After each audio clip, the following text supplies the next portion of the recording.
It is a beautiful way to prepare for Christmas, prepare our hearts ever more deeply into this beautiful mystery.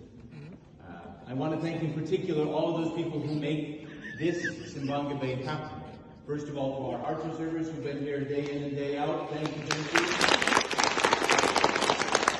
Carlo and Michael, who've been wonderful preachers all the way through. And to our choir who shows up every morning and is able to sing, which is a beautiful thing.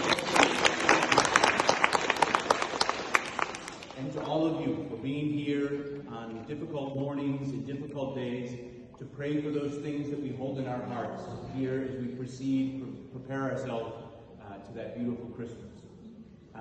One practical note, I will offer the final blessing for our Simbanga Bay, and then we will do the final blessing. But I think it's very important that we capture this somehow.